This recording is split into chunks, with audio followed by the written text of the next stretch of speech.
వేడివేడి అన్నంలో ఎండు మెత్తాలు కూర చేసుకొని తింటే చాలా బాగుంటుంది. ఇది పల్లెటూరు వాళ్ళందరికీ చాలా ఇష్టమైన కూర అండి. అది ఎలా తయారు చేయాలో చూద్దాం రండి. ఫ్రెష్గా ఉండే ఎండు మెత్తాలను తీసుకొని తలా తోక భాగం తీసేసి దాంతోపాటు పొట్ట భాగం కూడా తీసేయాలి. ఎందుకంటే దాంట్లో చేదు ఉంటుంది. మట్టి పాత్రలో నీళ్లు పోసుకొని ముందుగా ఒలిచిపెట్టుకున్న ఈ ఎండు మెత్తాలని ఆ నీళ్ళల్లో వేసి బాగా కడుక్కోవాలి. మురికంతా పోయేంత వరకు కడుక్కోవాలి. ఇలా కడుక్కున్న వాటన్నిటిని తీసి పక్కన పెట్టుకొని కొంచెం చింతపండు నానేసుకుందాము.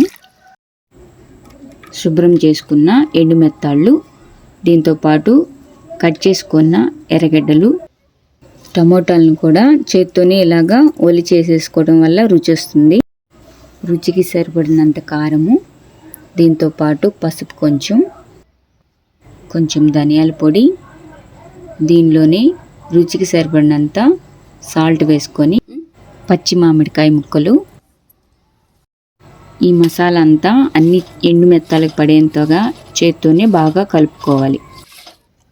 ముందుగా నానబెట్టుకున్న చింతపండుని ఇలాగా రసమంతా తీసుకోవాలి. మట్టి పాత్రలో నూనె పోసుకొని ఈ నూనె వేడెక్కిన తర్వాత కొంచెం ఆవాలు వేసుకొని, ఆవాలు చిటపట అనిన తర్వాత జీలకర్ర వేసుకొని సన్నగా తరుక్కున్న ఎర్రగడ్డలు, పచ్చిమిర్చి కూడా వేసుకొని ఈ ఎర్రగడ్డలంతా బాగా వేగాక మసాలాతో కలిపి పెట్టుకున్న ఎండు మెత్తాలని ఈ పోపులో వేసుకొని బాగా కలుపుకోవాలి.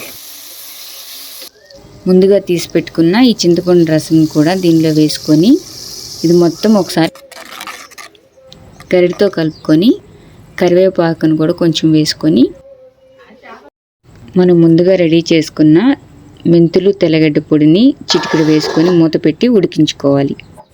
15 నిమిషాల తర్వాత మూత తీసి చూస్తే అబ్బా వాసనకే బాగా తినాలనిపిస్తుంది. ఎండు మెత్తాల కూర రెడీ అయిపోయింది. మామిడికాయతో ఎండు మెత్తాల కూరని మీరు ట్రై చేయండి. కామెంట్ చేయండి ఎలా వచ్చిందో. ఇప్పుడు టేస్ట్ చేసి చూద్దాము. చాలా బాగొచ్చింది.